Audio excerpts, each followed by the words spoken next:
Welcome to LMU Community TV News. I'm Ryan Cloud. Thank you for joining us. Let's take a look at the stories we have for you today. A former Claiborne High School principal used school employees for private purposes. That's what the state Comptroller's office discovered during an investigation at the school. According to Thursday's report, the former principal was hired on December 1st, 2015 and resigned on June 29th, 2018. During their time at the school, the principal used two school maintenance employees on numerous occasions for private purposes. Officials state the principal had the employees drive his personal truck to Middlesboro during work hours for repairs. He also had the employees haul his cattle to the University of Tennessee on 3 separate occasions. The report states the principal also had the employees burn brush on their farm and pick up personal mail during work hours. The report also states the former principal purchased merchandise from a vendor using the school department's sales tax exemption to avoid paying the tax. The Comptroller's office noted one internal control issue.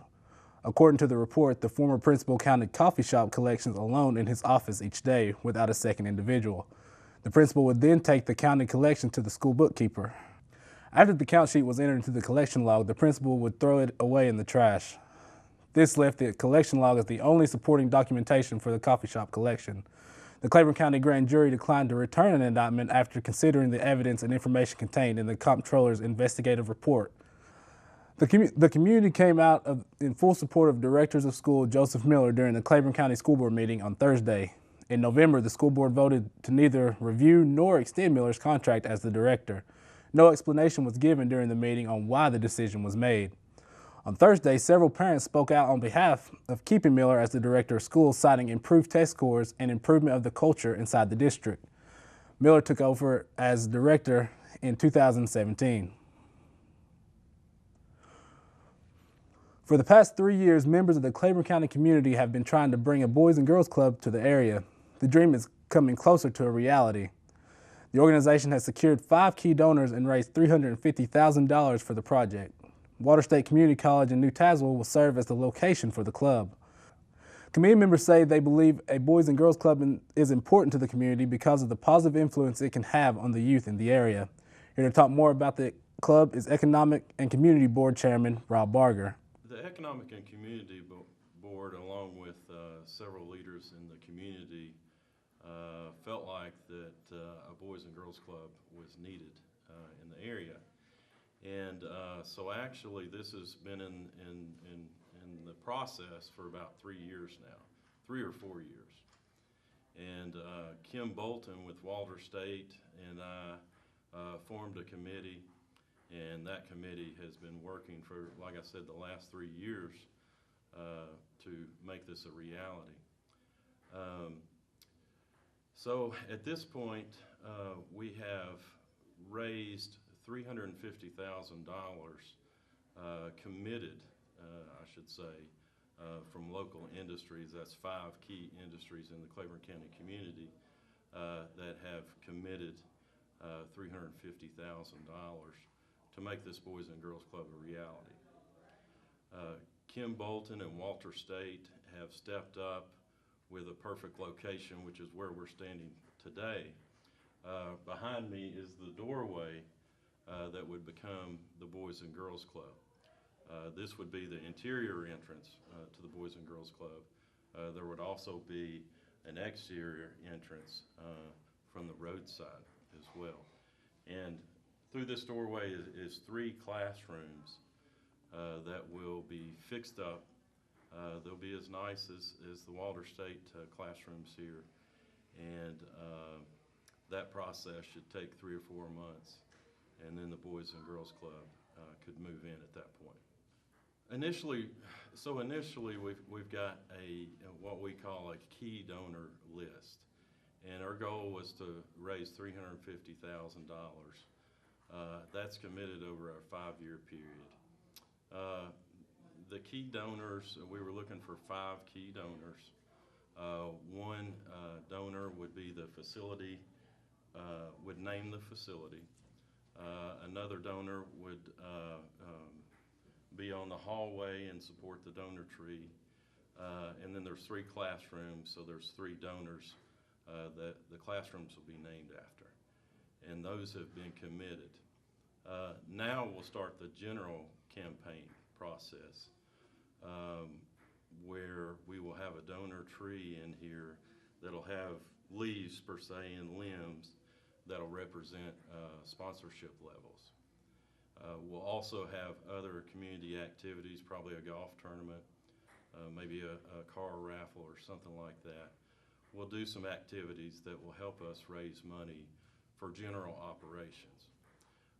The goal of the key donorships was to help us make this space in here ready to be occupied.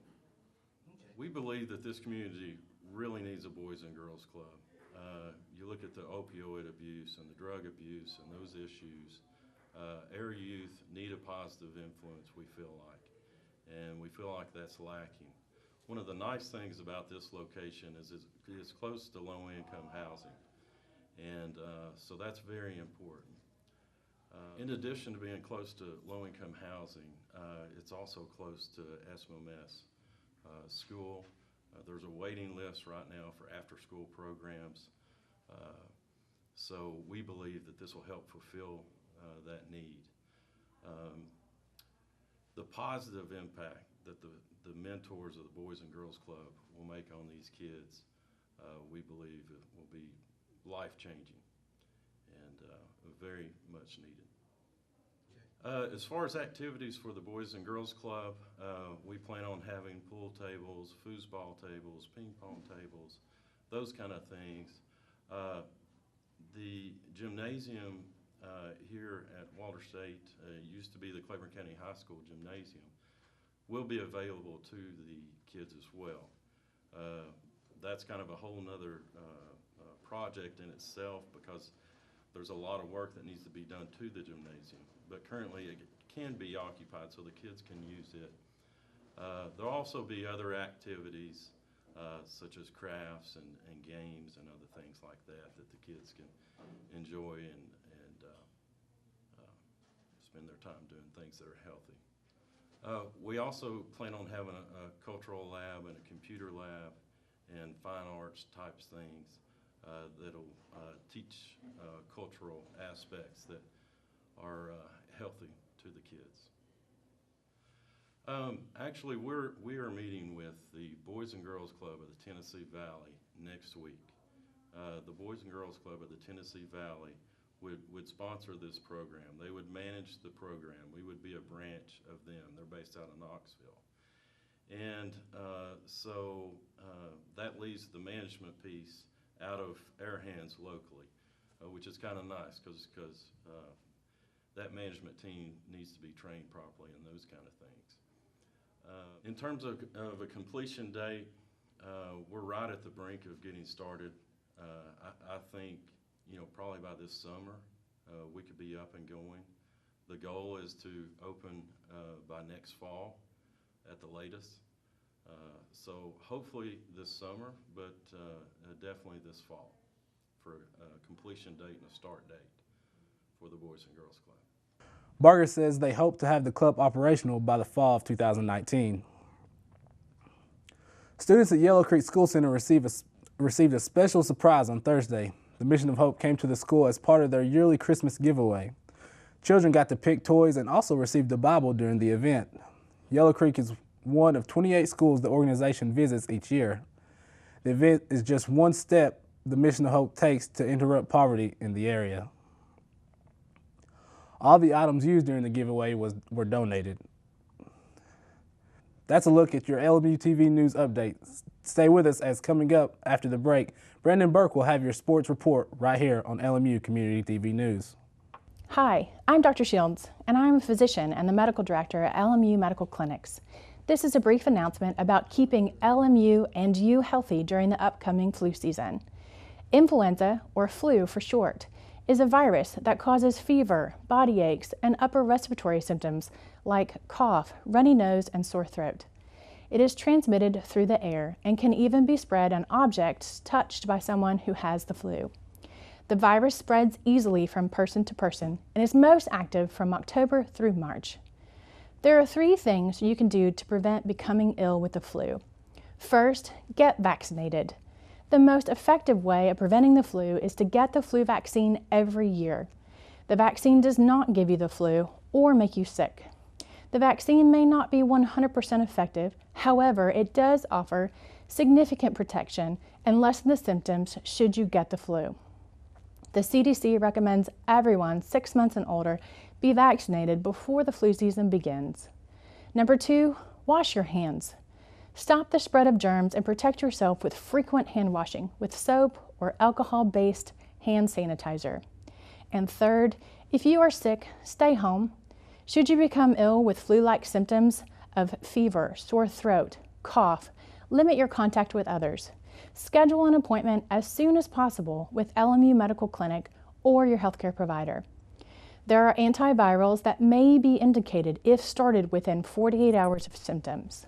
Stay home until you are fever-free for 24 hours without over-the-counter medications like Motrin or Tylenol. I'm Dr. Shields, and this has been a brief announcement about keeping LMU and you healthy during the upcoming flu season. What do we know about learning? It takes place beyond the pages of a book. We learn by exploring, by trying new things, by connecting, by sharing. We learn by taking chances and dreaming big. At Lincoln Memorial University, learning is beyond the books. It's everywhere. Guess what? I have some news for you. There's free food right there, junk food. You see that truck? Oh, jeez. It's a 2 Michelin star chef. All for free, ladies and gentlemen. All for free. Here we have a panzanella with summer vegetables and pesto. Enjoy. How we doing? Fantastic. So what do you got going on underneath that plate there? This food is really about to be thrown away. Yeah.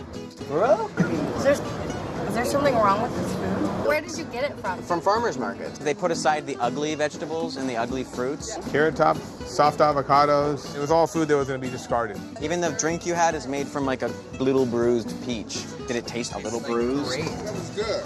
The average person throws away 24 pounds of food a month. That's a lot. Isn't that a lot? Go visit savethefood.com for more information. Thank you. Junk food time!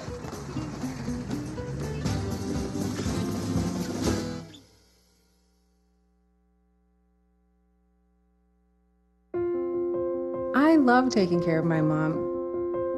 It wasn't easy at first. She learned how to better communicate her needs. And you learned how to not ignore yours. I discovered how to make healthier meals. And I discovered how much I enjoyed them. Becoming a caregiver is a learning experience for everyone. Find articles, tips, and tools from experts and others who have been in your place. The Caregiving Resource Center at aarp.org/caregiving. Welcome back. Just 4 days separated from their worst loss point-wise in a full decade, the Lincoln Memorial men's basketball team, staying inside of South Atlantic Conference play and staying on the road, journeyed to Anderson, South Carolina on Wednesday for a crucial midweek matchup. A 90-62 loss to number 16 Queens in Charlotte lingered on the minds of the Rail Splitters the previous Saturday, a 28-point loss which halted LMU's 36-game conference regular season winning streak. The Blue and Grays' road worries continuing against the defending Southeast Regional champions. All 3 outings in which Lincoln Memorial came up short took place away from home, meaning that trouble was on the horizon Wednesday. The Rail Splitters facing an Anderson squad that was unbeaten on their own court, having just taken Queens to the limit for a 2-point loss in Charlotte in their last conference affair. As head coach Josh Schertz's group clawed for every loose ball in what turned out to be an instant classic, LMU escaped Anderson with a thrilling 102-101 victory, a game that was forced into not 1 but 2 overtimes. The Trojans, determined to put an end to an 11-game losing streak to Lincoln Memorial overall, headed into the halftime break riding a 42-37 advantage and looked like they could pull away late in the second period by holding a 7-point lead as LMU struggled to come back from a 13-point first-half hole. There was no quit in the Rail Splitters, however, setting the stage for an ultra-dramatic finish to regulation and the ensuing pair of overtimes. Trailing by 1 with just over 60 ticks remaining in the contest, redshirt junior Cornelius Taylor converted a 3-point play to put the visitors out in front, part of a 23-point performance by the preseason NCAA Division II All-American. Over the next 2 possessions, though, the Trojans sank 4 straight free throws to retake the advantage by 2, putting the pressure back on LMU. There, sophomore guard Alex Alex Dahling tried to be the hero with a misfired three-point try, but Anthony Brown was there for a clutch tip-in with 8 seconds left until the buzzer, sending the game to an extra 5 minutes. Trailing once more and in dire need of a bucket in the first OT, Dahling would not miss another opportunity, draining a right-handed runner with 9 seconds to go to knot up the score again at 87. After both teams matched one another with 14 points in the first overtime, Lincoln Memorial gained the win by outgunning the Trojans over the last 5 minutes, 15-14, capped off by an unexpected last gasp by another redshirt junior. The Rail Splitters assumed a quick 6-point cushion in the second OT, but Anderson came storming back to eventually take the lead yet again, clinging to a 101-100 lead approaching the final possession. Cornelius Taylor was LMU's first option to try and put the game to rest, launching a deep three-pointer nearly at the horn, but it was Rondi Hackett who snagged the ball on an offensive rebound and put-back layup for the victory, going down with 0.4 of a second on the clock. Only his second basket of the night, but it was the biggest one for the team indeed. 6 different Rail Splitters hit double digits in the scoring column across the 2+ hour marathon, led by Taylor's 23 and 7 boards, as Cameron Calhoun and Corvazier McCauley each added 16 huge points on a combined 12 rebounds. Anthony Brown and Alex Dahling contributed 15 points each in the gigantic W, the former on 11 boards, while freshman Cameron Henry was efficient in a starting role, hitting 10 points on 6 rebounds. In a game that featured 15 ties and 15 lead changes, Lincoln Memorial was able to overcome a slight disadvantage in shooting percentage at 41-39 by out-rebounding Anderson 57-44, getting to the free throw line a total of 35 times, which ties the program record that was set all the way back in 1996 against West Alabama. Fresh off their best win of the young season on Wednesday, which sends the Rail Splitters to a 6-3 record as a whole, along with a 3-1 sack resume, LMU prepares for a 4-game homestand over the course of the next near month, returning to Harrogate this Saturday afternoon for another conference meeting against Wingate, tipping off at 4:00 p.m. And now that the Lincoln Memorial men's hoop squad can relish in their double overtime triumph at a quality Anderson group in the middle of the week, the Lady Rail Splitter basketball team gets set for that same Saturday outing as the guys in Tex Turner Arena, facing the Wingate Bulldogs at 2:00 p.m. In what's sure to be an interesting day at the office, with LMU riding a 3-game winning streak and the visitors winning their last 5, not including an exhibition win in their last time out, Wingate will tussle with the Lady Rail Splitters as the number 20 team in all of Division II, having just sent a message to the South Atlantic Conference by beating the defending SAC champs Carson Newman in their last league contest. Since dropping consecutive games to Clayton State and Francis Marion by a combined 9 points, the Bulldogs have convincingly beaten Johnson C. Smith, Lander, Limestone, Coker, and CN by an average margin of 16, off to a perfect start in conference play with a 34-point shellacking of the Cobras and a 9-point win against the Eagles in Cuddy Arena.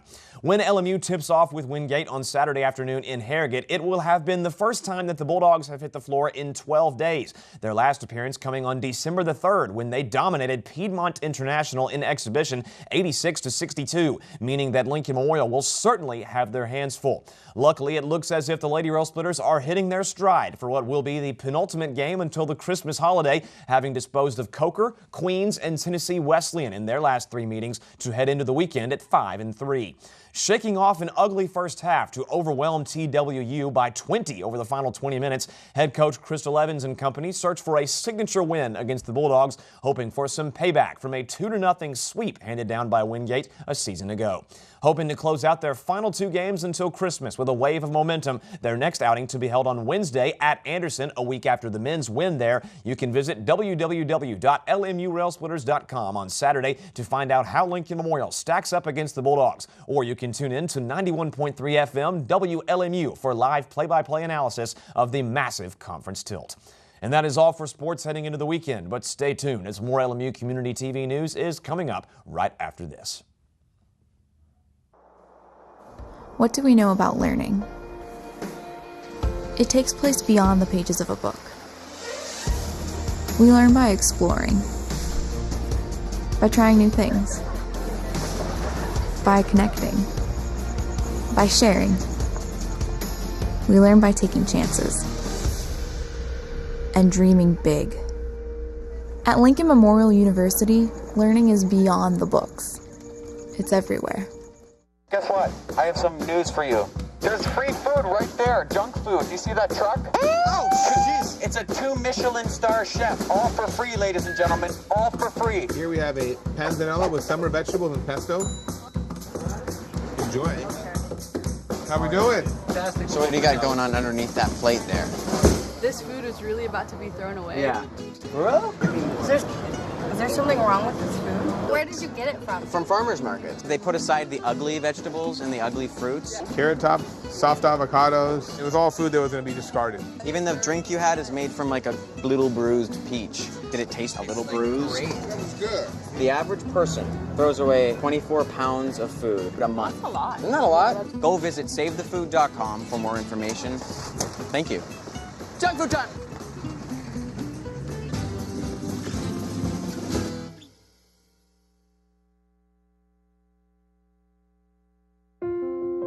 I love taking care of my mom. It wasn't easy at first. She learned how to better communicate her needs.